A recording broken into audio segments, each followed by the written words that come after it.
Hello viewers, welcome back to my channel. ఇక్కడ రసం టేస్ట్గా ఏ విధంగా ప్రిపేర్ చేసుకోవాలో చూపించేస్తాను.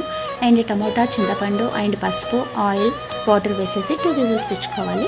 అదేవిధంగా రసం పౌడర్ కోసం ధనియాలు, మిరియాలు, వెల్లుల్లి, జీలకర్ర, కరివేపాకు యాడ్ చేసేసుకొని వీటిని మీడియం ఫ్లేమ్లో రోస్ట్ చేసుకోవాలి. ఈ విధంగా రోస్ట్ చేసేసుకున్న తర్వాత మెత్తగా స్మాష్ చేసేసుకోవాలి.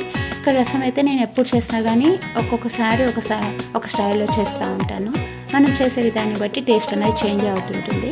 అందరూ ఒకేలాగా చేసుకోవాలని ఏం లేదు కదా, ఒక్కొక్కరు ఒక స్టైల్లో చేసుకుంటారు. నేనైతే డిఫరెంట్గా ట్రై చేస్తూనే ఉంటాను ఎప్పుడు చేసినా కానీ. ఈ విధంగా 2 విజిల్స్ తీసుకున్న తర్వాత స్మాష్ చేసేసుకొని ఈ విధంగా మనం ప్రిపేర్ చేసుకున్నటువంటి రసం పౌడర్ యాడ్ చేసుకొని అదేవిధంగా చిల్లీ పౌడర్ యాడ్ చేసేసుకోవాలి. ఈ విధంగా యాడ్ చేసుకున్న తర్వాత ఇక్కడ పోపు కోసం వెల్లుల్లి, జీలకర్ర, ఆవాలు, ఎండుమిర్చి, కరివేపాకు వేసేసుకొని పోపు పెట్టేసుకొని అండి నచ్చినట్లయితే లైక్ చేసేసుకోండి.